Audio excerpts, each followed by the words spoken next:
It's been 26 years. 26 years since Streets of Rage 3 was released, and since then there are always rumours and different stories speculating as to whether we would ever get a follow-up. The closest we came initially was on the Sega Dreamcast, with only a concept animatic being produced. Sure, we had Beats of Rage and other great fan-made games, but nothing official. Well, that's all over now, and I never thought I'd see the day, but Streets of Rage 4. Streets of Rage 4. I have played Streets of Rage 4.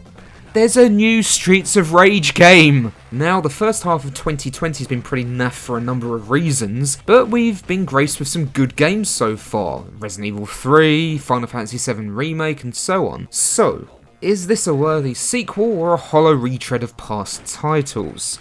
Let's get right to it.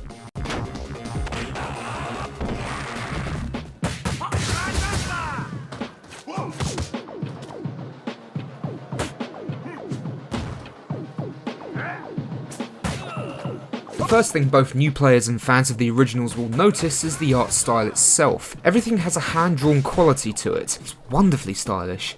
While it would have been nice to have some classic pixel art, this new art direction helps modernise the look of the past games, whilst also staying true to the series. There's a multitude of graphical and audio options to tinker with. Graphically, there's the ability to turn on and off certain effects, one of which pixelates the screen for a classic retro visual look, and honestly, it makes the entire game look like something you'd see on the PlayStation 1 or the Sega Saturn. It's a really nice little touch. Oddly enough, you can also change the look of both the small and large healing items, but why would you?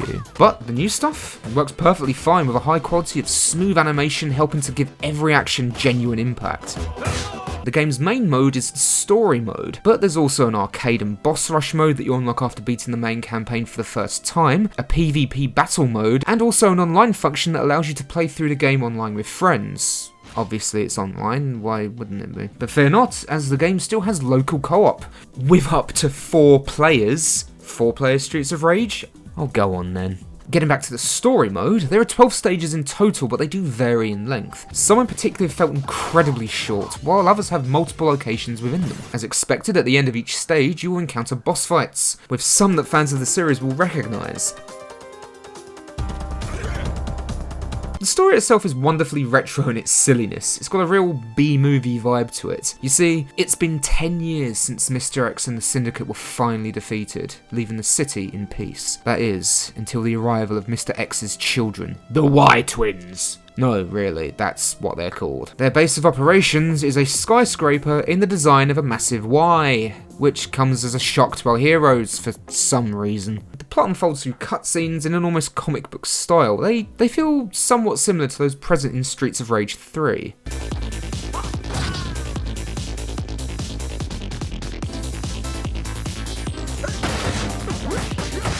Now, besides the slick gameplay, the originals were highly regarded for their soundtrack and sound design, although I still think the music in 3 is rather weak. I honestly found the new music for this entry to be quite the mixed bag. Some of it's pretty damn good, but other tracks I'm not sure work all that well. Some do give me that extra bit of impetus, while others are just forgettable. I'm not saying the soundtrack is bad or anything, but at the moment it's not sticking with me too much, but there's a strong possibility that'll change. And more criminally, the boss themes are incredibly forgettable.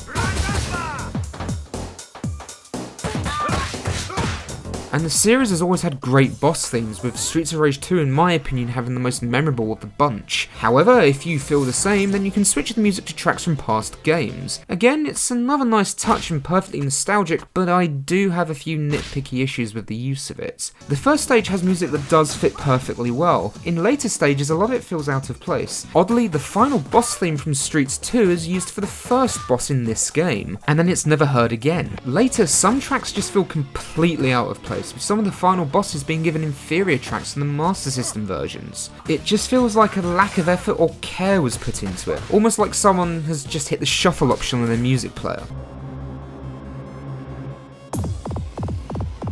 However, my misgivings for the music do not apply to the sound effects themselves, which fit perfectly. Everything from punches to kicks to smacking someone in the face with a baseball bat has a genuine sense of impact behind it.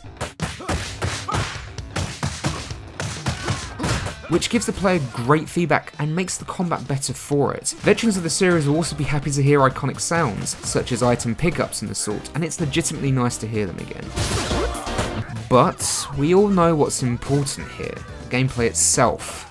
It's all well and good if a beat 'em up looks and sounds great, but if it controls like a football covered in Vaseline, then you're going to have a very bad time.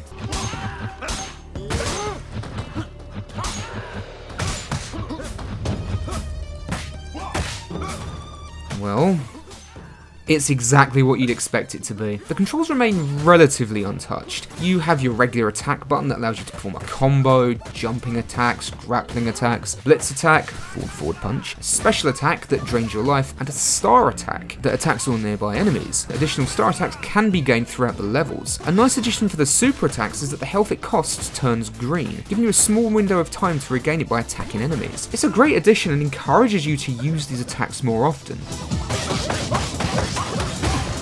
Now, the star attacks don't do a great deal of damage, but as mentioned, they attack all nearby enemies and they can also interrupt boss attacks. However, if you're trying to get a high score and rank per stage, then you're going to want to hold on to them. Another new addition sees the environment itself as a way to assist the player. When you send an enemy towards a wall or the edge of the screen, they'll bounce off of it. It not only stops the issue from the originals, that would have you knocking enemies off screen and having to wait for them to come back, but also allows you to chain extra attacks. It's awesome. There are 4 characters initially to choose from. Returning are Axel Stone and Blaze Fielding, with new characters Cherry Hunter, Adam's daughter and essentially the replacement for Skate, and Floyd Araya, the replacement for both Max and Dr. Zan. Oh, also, Floyd's arms can turn into a freaking beam cannon. Yeah. Another awesome addition is the option to change characters between stages. It's a wonderful way to encourage the player to try out each individual vigilante. A few missions in, we'll see the welcome return of Adam Hunter. There are also other characters you can unlock when you reach a milestone on the lifetime score as you play the game. Playing the game in any way and finishing a level accumulates points. Also returning are classic items, weapons and enemies, all of which look great. Even some previous boss characters return and are much harder.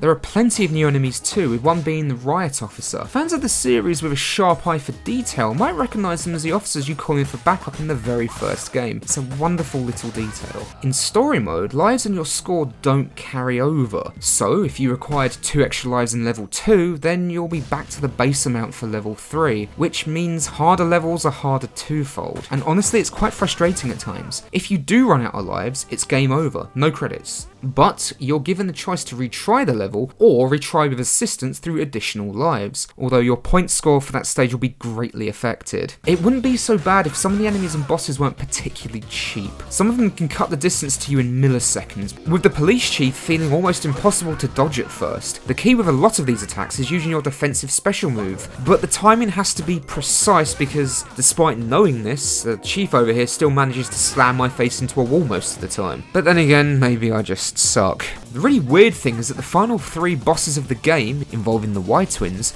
are surprisingly easy. In fact, I would say they're perhaps the easiest boss fights in the entire game. That just doesn't feel right. If you're a fan of the series, you'll know that Mr. X was anything but a pushover. He's easily one of the hardest boss fights in any of the original games. I really don't get it, unless it's intentional and they're just 2 spoilt brats with no real fighting prowess at all, but I'm not sure. And then there's these enemies that are beyond irritating. Their main attack is this jump attack.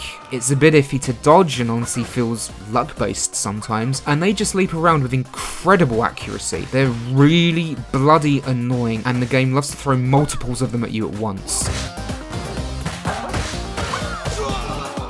You know, I'm genuinely surprised there's not some sort of block feature or maybe even a parry maneuver, especially since some enemies can do both of these. It might have made these enemies and bosses slightly less annoying, and yes, I know about the defensive special attack, as I've mentioned before, but it always felt a little unreliable at times for me. But then again, maybe I do just suck. So maybe a parry option would add to the experience. Well, perhaps there wasn't a way to implement such a feature without making the game feel too distant from the franchise, which, if so, then fair enough. Thankfully, the majority of the challenge does feel fair, but you will find yourself getting wound up in a few places. And this is on the normal difficulty. This is the second of 5 settings. There's easy, normal, hard, and even harder mode, and mania, which essentially calls itself out as unfair. I'd only recommend tackling hard and above with a friend. Don't do it on your own, it's not worth the stress. There's also the inclusion of 4 secret stages. Unfortunately, despite them being called levels or stages, they're actually just boss fights from the original games. Well, and when I say original games, I mean Streets of Rage 2. You have to beat these fights in one life, otherwise you're thrown back to the main stage again. They're pretty disappointing if I'm honest, and you don't really get anything for completing them at all, unless you're chasing trophies and achievements.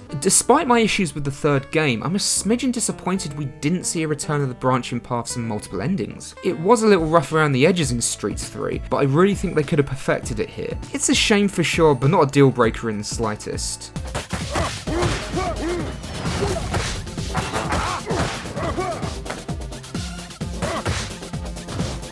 In conclusion, Streets of Rage 4 is a solid and entertaining beat-em-up and a welcome entry into the long-neglected franchise. I still feel that Streets of Rage 2 is the best in the series. That could admittedly partially be due to nostalgia. This is a great game and I had a lot of fun playing through this multiple times. Now, the biggest crime for me are the rather forgettable boss themes. The 2 main antagonists never really feel particularly threatening at any time, with their boss fights being maybe the easiest ones in the game. Now, despite the issues I had, some of the more irritating enemies in particular, it's still a fun experience with plenty of unlockable characters, and while the secret boss fights didn't add much, they will satisfy the completionists out there, which does help with the overall package. It doesn't reinvent the genre, but no one should have expected that, and it's definitely a recommendation from me, and if you're a fan of the series and haven't played it yet, then you owe it to yourself to do so. A lot of the early stages brought a nostalgic smile to my face, and it will do the same for you, but play it with a friend. It's definitely still the best way to experience the game.